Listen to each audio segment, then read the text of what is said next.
Alors, si tu veux commencer, débuter le temps que je Mhm. résout ce petit problème technique-là, je t'avise dès que je l'ai réglé. Pas de problème.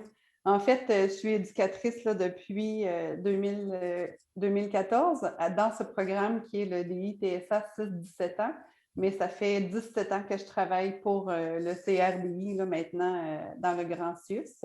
Donc, je connais là, quand même une belle familiarité avec la clientèle avec une déficience intellectuelle ou un trouble du spectre de l'autisme.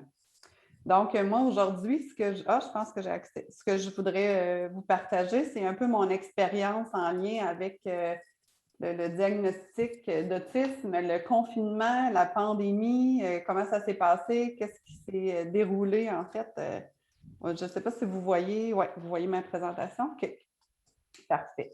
Alors, c'est ça, c'est mon profil, un petit peu mon portrait. Moi, je suis aussi une maman là, de 3 enfants. J'ai 2 garçons de niveau secondaire, secondaire 1, secondaire 2, 13 ans, 14 ans, et j'ai un bébé de 2 ans aussi. Donc, je comprends la réalité familiale là, dans mon rôle qui est en adaptation, réadaptation auprès des familles. Mais c'est sûr que je fais du suivi à domicile, c'est mon principal mandat. Je fais aussi du soutien aux interventions en milieu scolaire sans nécessairement être une intervenante scolaire. J'ai déjà porté ce chapeau-là aussi, donc je comprends la réalité. Et dans tous les milieux de vie de l'enfant, finalement. Donc, quand un besoin est présent en lien avec le diagnostic, bien souvent, on est en collaboration. Donc, c'est ça. Pandémie, confinement, autisme, depuis l'année passée, c'est passé beaucoup de choses. Et ce que je me suis rendu compte, c'est qu'il y avait 2 visions distinctes complètement. La majorité des gens, je n'ai pas de statistiques ou de choses de recherche faites concrètes, mais ce que j'ai pu observer auprès des collègues également, c'est qu'on avait 2 catégories de familles, 2 visions complètement distinctes l'une de l'autre. C'est de ça qu'on va parler aujourd'hui. Donc, c'est sûr que comme chez vous, comme partout, ça a eu un impact dans le monde, ça a eu un impact dans la vie de plusieurs familles. On a eu à vivre des périodes difficiles à tous les niveaux, là, ne serait-ce que les confinements, le retrait scolaire, la distanciation physique, l'absence de soutien aussi qui est privilégié, primordial pour certaines familles. Donc, ça a eu un impact majeur. Et ce qu'on constatait, c'est que pour certaines familles, la pandémie, le confinement n'avait provoqué aucune problématique, alors que chez d'autres, ça avait amené beaucoup de détresse. Donc, on va voir là, la distinction entre les deux. Pour certaines familles, en fait, ce qui ressortait, c'est que pour eux, en tout cas, ils se sont servis de ce moment-là pour se retrouver, passer du temps en famille, ralentir le rythme de vie, comprendre un petit peu mieux leur enfant. L'enfant même, lui, pouvait s'adonner un peu plus à ses passions, particulièrement à ses intérêts en lien avec les technologies. Hein. On sait que c'est très présent pour les enfants TSA. Donc, pour eux, d'éviter les rencontres de famille, de devoir rester à la maison, ce n'était pas négatif pour eux. Alors, les familles aussi disaient, bien, moi, le télétravail, ça me permet d'être à la maison, de passer plus de temps, de vivre mes routines, puis de profiter des moments que j'ai avec mes enfants. Donc, pour eux, c'était quand même bénéfique. Il y a l'utilisation des outils là, technologiques, on en parle beaucoup. Il faut considérer que pour les enfants TSA, souvent, ça va être une façon pour eux de garder contact avec leur communauté. Hein. On parle juste à l'école en ligne, de voir des amis. C'était le seul moyen qu'il y avait de garder ces contacts sociaux-là. Ça diminuait souvent le stress parce qu'on n'a pas d'interprétation. Les jeux vidéo, quand ils se parlent en ligne, on n'a pas d'interprétation non-verbale. Donc, pour eux, bien, ça pouvait être gagnant. Puis il y a plusieurs parents qui ont nommé que leur enfant fonctionnait mieux en contexte de pandémie, en contexte d'école à la maison, qu'en contexte scolaire normal. Donc, pour eux, c'était quand même intéressant aussi. Donc, il y en a pour certains ont rencontré des obstacles, bien évidemment. Certains TSA qui ont des particularités très fortes pouvaient avoir l'impression d'être contaminés dès qu'ils sortaient de la maison. Donc, on a vu beaucoup d'isolement social, développer des TOC, là, le lavage de mains, entre autres, la désinfection des lieux. Il y avait beaucoup de choses qui revenaient là, à ce niveau-là chez certains enfants, certaines familles aussi. Donc, autant quand on est venu avec le port du masque, certains jeunes avaient une intolérance, une incapacité de les porter, avaient aussi du mal à comprendre toutes les consignes qui changeaient. Au début, on se rappelle, là, ça changeait souvent, on avait des difficultés à comprendre. Donc, pour certains, la pandémie a considérablement augmenté leur détresse, la vulnérabilité de certains enfants, mais aussi de certaines familles. Ce qui ressortait principalement comme étant les facteurs nuisibles pour les parents, c'est sûr que la conciliation école à la maison et télétravail n'était pas toujours évidente, particulièrement pour les jeunes du secondaire qui ont un horaire complet à suivre.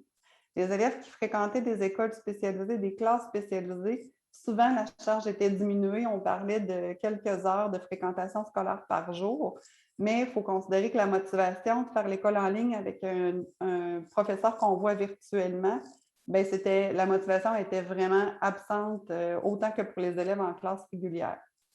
Ça apportait aussi une charge supplémentaire pour les parents, pour les élèves qui étaient au primaire, parce qu'ils devaient s'occuper du branchement en ligne, du suivi régulier, de réaliser le travail demandé, en plus d'eux réaliser leurs tâches de parents et d'employés. C'est sûr que les routines, les transitions, les habitudes sont complètement à refaire pour les jeunes comme pour les parents. L'impact était particulièrement plus grand chez les parents parce que eux, certains, ce qu'ils me nommaient, c'est qu'ils trouvaient un réconfort à faire le trajet du retour à la maison le soir, seuls dans leur voiture, même s'il y avait du trafic, ça leur permettait de faire une coupure entre leur journée de travail et la routine qu'il y avait à faire le soir à la maison.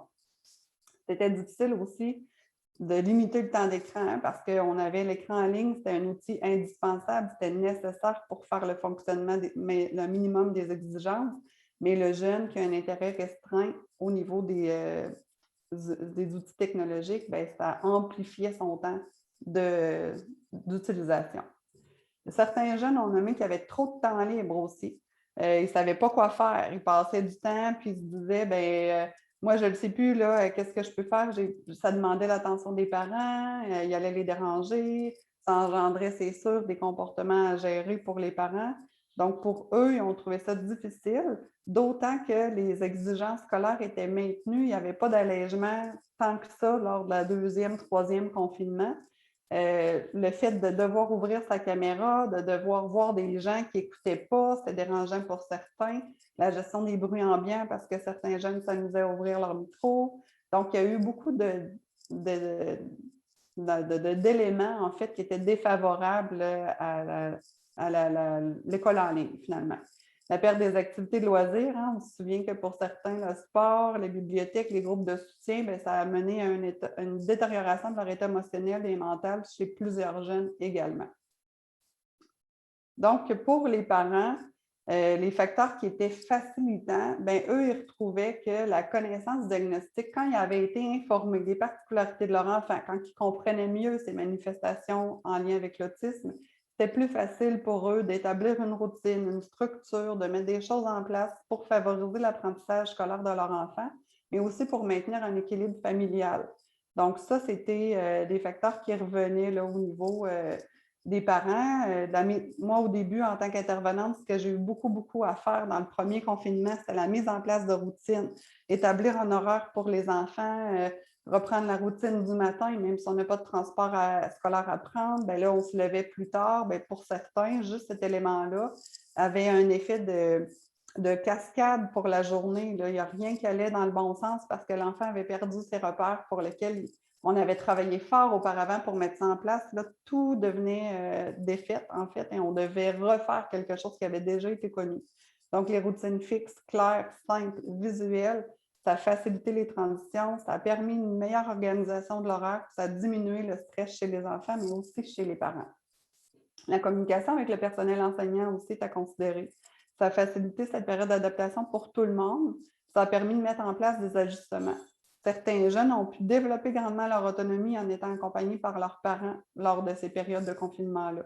Les demandes d'aide, la proposition de compromis, la demande de précision, en fait, la structure, de se développer une structure, une organisation, ça a contribué à augmenter l'autonomie des enfants. Pour les jeunes, c'est sûr que la disponibilité des réseaux sociaux pour communiquer avec les autres, pour se divertir, pour s'informer à des points de presse, puis tout ça, bien, ça a été quand même soutenant pour une catégorie de jeunes. Le fait qu'ils demeurent dans le confort de leur foyer, accompagnés de leurs parents, avec leurs repères, leurs animaux de compagnie, leur environnement stable, bien, ça a évité des situations sociales désagréables, puis ça a grandement contribué à passer à travers cette période qui pouvait être difficile. On a aussi l'aspect des outils technologiques. C'est important d'en parler parce que les jeunes TSA, excusez-moi, ont des intérêts restreints, en particulier pour tout ce qui est technologie, hein, ordinateur, tablette, console de jeu, téléphone, mais ça a occupé quand même un large espace dans leur quotidien. Ça a été un moyen pour eux de garder contact avec leurs repères, avec leurs amis.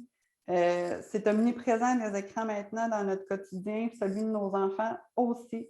Donc, c'est sûr que c'est un fait indiscutable. Hein. On s'entend tous pour dire que là, si on n'avait pas accès à l'ordinateur aujourd'hui, on ne serait peut-être pas ensemble en train de partager sur ce sujet-là. On n'aurait pas pu fonctionner au niveau du télétravail non plus. L'école n'aurait pas eu lieu pour nos enfants, donc c'est indiscutable, là, on en a besoin. C'est illusoire, en fait, de vouloir le nier ou de s'y opposer. On n'a pas le choix, il faut s'adapter. Donc, quand c'est bien utilisé, les écrans, bien, ça constitue une opportunité quand même formidable pour les jeunes pour former leur esprit et leur intelligence. Ça leur permet de construire leur individualité, de développer des relations sociales, d'apprendre la décision rapide. Hein? Des fois, il faut faire des gestes rapides en lien avec la technologie. Ça développe leur sens de déduction. Est-ce que c'est vrai ou c'est pas vrai, tout ce qui circule sur Internet? Ça amène une certaine ouverture d'esprit également.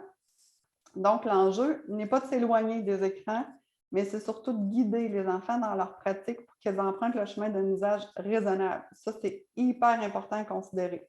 Il faut simplement savoir y trouver un équilibre qui conviendra à tout le monde, en lien avec vous, vos convictions, en lien avec votre horaire, vos routines. Ça devient problématique, les outils technologiques, lorsqu'on a un enfant qui n'est plus fonctionnel. Un enfant qui ne participera plus aux routines familiales, qui ne viendra plus manger, qui ne sera pas capable de passer du temps sans avoir cet appareil-là dans les mains, ça va devenir problématique. Il faut trouver l'équilibre dans le sens où il faut considérer l'intérêt de notre enfant, mais il faut aussi mettre des limites. Si pour vous, les repas en famille sont importants, primordiaux, qu'il n'y ait pas d'utilisation d'outils technologiques à table, c'est important de montrer l'exemple à votre enfant. C'est important aussi de s'assurer que cette exigence-là soit respectée par votre enfant, autant que pour tous les membres de la famille. Quand on veut faire un changement, une modification, en fait, à une routine déjà établie ou à une structure comme celle-là, ça prend du temps. Ça ne se fait pas du jour au lendemain. Fait qu'il faut être prêt, il faut être disponible, il faut considérer qu'on est dans un état d'ouverture pour accueillir les contraintes, les réactions de notre enfant aussi en lien avec ce changement-là. Mais il faut aussi l'encadrer dans des moments où ça va être possible pour lui de retrouver cet outil technologique-là ou cet intérêt-là. On parle beaucoup des outils technologiques parce que la pandémie, ça a pris beaucoup de place pendant ce moment-là, mais pour d'autres, ça peut être autre chose. Il faut juste s'assurer que ces intérêts-là ne deviennent pas trop envahissants, mais il faut considérer aussi que ces intérêts-là ont servi à protéger un peu psychologiquement nos enfants pendant toute cette pandémie-là, parce que pour eux, pour les enfants TSA, c'était bien moins confrontant d'avoir des relations avec un ordinateur, des relations sociales où on n'a pas de non-verbal à décoder, où on n'a pas d'interprétation de situation à faire. Donc, pour eux, c'est sûr qu'ils n'ont pas nécessairement vu de grandes coupures pour certains. Alors que pour d'autres, de penser à ouvrir une caméra et de faire l'école en ligne, c'était inconcevable parce que pour un enfant, faire l'école, c'est à l'école. Quand je suis à la maison, je suis chez nous, dans mon confort, je peux participer à mes intérêts, jouer à mes jeux vidéo. Je n'ai pas à faire des exigences scolaires. Donc, ce volet-là a été difficile pour certains, mais ce qui est à considérer, c'est que tout le monde y trouve son compte, puis qu'au final, ce confinement-là aura permis à certains de développer d'autant plus leur autonomie, de développer une structure d'organisation qui va leur servir à long terme, principalement pour les enfants d'âge primaire qui vont transiter vers un secondaire régulier où le développement de l'autonomie est hyper important, puis l'organisation également.